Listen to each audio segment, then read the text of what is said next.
different positions, and not all sing from the same notes. You know, you're such a gentleman, because you know that Scott is my friend. You sent me the contrarian view ahead of time so that I would know what you were going to say. And I'm happy to provide you with a forum. You're a gifted understander of the Russian mind, culture, military, politics, and government, and we welcome you here. Thanks so much. You're welcome. We have an interesting day coming up for you remaining today. At 2 o'clock this afternoon Eastern, Max Blumenthal. At 3 o'clock this afternoon Eastern, Professor John Mearsheimer. At 4 o'clock this afternoon Eastern, the Intelligence Community Roundtable with Ray McGovern and Larry Johnson. And at 5 o'clock this afternoon Eastern, Colonel Douglas McGregor. Let me say that Scott Ritter, in my view, is an American patriot and an American treasure. He is my dear friend, and I'm happy to give him a forum on this show whenever he wants it. We will let the judicial system play out. To the extent that he has been targeted because of his political views and his exercise of the freedom of speech, this is reprehensible, and those who have targeted him should themselves be prosecuted. Judge Napolitano for Judging Freedom. That is not going to, let's say, to sway the decision one way or the other. The fact that there may be some legal ramifications. So I'm not. So this to be clear, I'm not in any way going to comment on litigation because, as I've said before, when I was at the Justice Department, I didn't like it when people at the State Department podium commented on it. So I'm going to try to respect that equity. That said, we have been quite clear that we expect Israel to take actions to crack down on settler violence, and if they don't, we will. We have taken those steps, and we will continue to do so as appropriate. Just to clarify, I'm asking policy question, not that. Yeah. Well, that's why. Hold on. That's why I answered on the policy grounds without speaking to the legal case. Thank you. Could I just follow up briefly, just one more on the IOC? So the OIC. I was going to say, I didn't know. I wasn't aware we'd gotten a question about that yet. Exactly. Although there was some issue with China and the U.S. and the Olympics. But I was just going to ask the statement from the Organization of Islamic Cooperation on the killing of Hani. Does the United States have a take on that? They're basically criticizing the killing, saying that it wasn't supportive of the region. Do you have any read about what came out of the meeting, whether it was at all helpful for the U.S. goals in de-escalating? So I don't want to speak to the meeting in specific other than to say, look, as we have made clear, we were not involved in his death. We were not aware of his death before it happened. And our focus now is going to continue to be to try to convince all parties in the region from taking further steps to escalate the conflict. And it's certainly our hope that at that meeting yesterday, our partners in the region did make clear to Iran what we know they believe and what they've told us they believe, which is further escalation only damages the region and raises the risk of the conflict spiraling out of control. Yeah. Come back to the actually just to follow up on Saeed's question. So if the State Department is sued, you won't comment. When the State Department is sued, the same way any agency of the federal government is sued, they are represented in court by the Justice Department, and we defer to the Justice Department to speak to matters of litigation. I will still speak to the policy questions, which I did, but when it comes to litigation itself, I have to defer to the Justice Department. It's a lawsuit against this department, but yeah. And I'm going to let our attorneys speak for us, which is always good advice. And just to follow up on the hostage talks, ceasefire talks, there's some reporting from the National in the region that Yahya Sinwar, after being appointed as the new head of Hamas, has sent a message through the Egyptian mediators of his kind of position on the talks, saying he's got his firm position is that there should be a full Israeli withdrawal from Gaza. He wants the release of high-profile detainees. He's against the deployment of a multinational force. So these are things that I think the U.S. Some of those things the U.S. has been in support of. It seems to suggest that he's going to have a stronger, or potentially there could be an even more difficult approach by Hamas to the negotiations. Have you been sort of informed by the Egyptians of a message coming from Sinwar to the negotiating team there about any new position or new approach? Look, I'm not going to negotiate in public at all. But I will say one thing that was true before the death of Hania and remains true today is that Sinwar was ultimately the decider when it comes to questions on these talks. And so whether he is sending messages directly or sending messages through intermediaries, he has always been the person who would decide whether Hamas agreed to a ceasefire or not, and under what conditions they would agree to a ceasefire. So we don't believe that that has changed. Yeah. Yeah. Yeah, go ahead.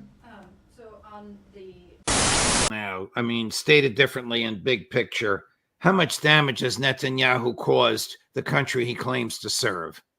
The economy is in total free fall. I mean, Ben Gurion International Airport has been closed for days, and Israel is bleeding. Its tourism industry is collapsing, which is a major source of foreign revenue, along with foreign direct investment to the tech industry and the arms industry. The arms industry might be booming because they can export their battle-tested, genocide-tested weapons. But the tech industry is bleeding. And Hezbollah's Secretary General, Hassan Nasrallah, has explicitly stated that the waiting is part of the pain that we will inflict on Israel as they wait for our response to the assassination of Hania and the assassination of senior Hezbollah officials. So what he means is we're just dragging this out for as long as possible to hurt their economy. On the other end, Netanyahu has raised the idea or invoked the specter of Israel as a high-tech Sparta and said we will live life on the sword. So he himself is talking about endless war. Israel and endless war means an Israeli economy that suffers. It means the dream of a first world economy, a first world existence in the middle of the third world fades away. And it becomes an unattractive place for Jews from the West to make aliyah, which means that Israel will suffer a major brain drain. It already is. And if you live in Los Angeles or you live in Berlin, Israelis are everywhere. So it's anecdotal, but they're clearly leaving. Here's Hassan Nasrallah on August 3rd, cut number 1. The enemy and those behind the enemy must wait for our inevitable reaction. God willing, there is no discussion or controversy about this. I guess the key, in your view, is the piece, a masterpiece, if I may call it that, in your Substack column this week, which is long and detailed and worth reading, about who caused the Ukraine war. Many of the arguments in there you have made on this show. I'm deeply gratified for that, and elsewhere in the audience is familiar with many of those arguments. This is a detailed piece with a lot of history, and I commend it to everyone to read it. After you did all the research that you had to do in order to write this lengthy piece, is there any question in your mind but that the United States government is absolutely wrong when it says Putin wants to take over Ukraine, Putin wants to run Ukraine, and when he finishes taking over Ukraine, he wants to invade other countries in Eastern Europe? Is there any question in your mind? There is no question in my mind. My good friend Steve Walt has advised me not to make the argument that there is no evidence to support the conventional wisdom which you just articulated about Ukraine. And I understand Steve's point, because what he's saying is you don't want to use extreme language and use words like no evidence. And he says you should say there's little evidence. My response to Steve is, I would say there is little evidence if there was any evidence. But there is no evidence to support the conventional wisdom. This is one big lie. And the lie is being made or offered in order to generate political support for the people that are articulating the lie. The neocons in the State Department itself, the Secretary of State, the head of national security, and to the extent he knows what he's talking about, I don't want to get personal, the President of the United States. I agree with that, but I'll take it a step further. I think it's very important to understand that this question of who is responsible for causing the Ukraine war matters enormously, because it is directly related to the question of who has blood on his hands. That's the issue here. In other words, is it Joe Biden and his lieutenants? Is it the West that has blood on its hands for causing this disaster? Or is it Vladimir Putin? And the reason that we invented this story that it was Putin and that he was interested in conquering Ukraine and making it part of a greater Russia, and then he was going to go into Eastern Europe and recreate the Soviet Empire. The reason we invented this story is that we want to make the argument he is responsible for the war and he has blood on his hands. So this is a really high stakes issue, and it's not going to go away, because what's going to happen here is that ultimately this war is going to end. People are going to understand it's a total disaster for Ukraine, which of course it is. And the question is then going to come front and center: who has blood on his hands? And is it Biden and company, or is it Putin and company? It's Biden and company plus NATO plus the Western neocon mentality. Yeah, it's the West more generally. That's all correct. Right. Before we transfer over to Israel and Gaza. Right. So here's my response to what you've just said. First of all Keir Starmer has said, as far as I can see, is that he is going to bring the full force of the law against people who committed acts of violence. And the violence that was perpetrated he called them far right. Yeah, well, there were far-right thugs who were leading this, and they were attacking mosques. They were chanting anti-Muslim chants, and they were doing this because there people was had put a out black there. person Hang in the on, crowd. Would you say you've the had crowd your was black say. people? I'm going to have my say now. It was put out falsely on social media that the person who did this was a Muslim.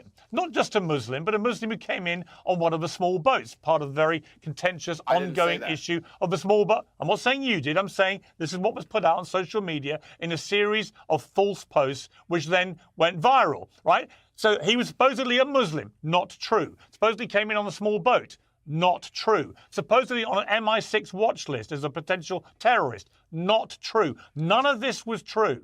And so on the back of that, far-right thugs who led this went up and attacked mosques, and they went and attacked hotels with asylum seekers in there waiting to be processed, and they was trying to set fire to them. Those are acts of despicable violence which were being led by far-right thugs. Now, not everybody involved in all these protests is a far-right thug. Some of them will be ordinary members of the public trying to legitimately protest peacefully. I completely accept it. But the ones who were leading it, who were committing the acts of violence and making the threats against the Muslim community, were doing so because they have been completely misled about who had done this. It was not a Muslim. It was not an illegal immigrant. It was not somebody on the MI6 watch list. It was none of those things. Now, you posted on July the 30th, the day after the killing, and I feel particularly incensed, by the way, that the deaths of these 3 young girls have been hijacked in such a reprehensible manner to attack Muslims when a Muslim had nothing to do with it, right?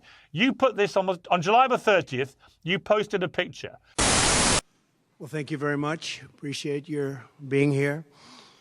Just a statement before I talk about debates. I think that our country is right now in the most dangerous position it's ever been in from an economic standpoint, from a safety standpoint. Both gangs on the street and, frankly, gangs outside of our country in the form of other countries that are, frankly, very powerful. They're very powerful countries, and we don't know what we're doing. We have leadership that has no clue how to handle them or how to handle any other situation. We have a lot of bad things coming up. You could end up in a depression of the 1929 variety, which would be a devastating thing. Took many years, took decades to recover from it. And we're very close to that, and we're very close to a world war. In my opinion, we're very close to a world war. We have people that don't know how to handle it. They're not respected. All over the world, they're laughed at. And we can't have that. Most dangerous period of time I've ever seen for our country. With that being said, we have somebody that hasn't received 1 vote for president and she's running.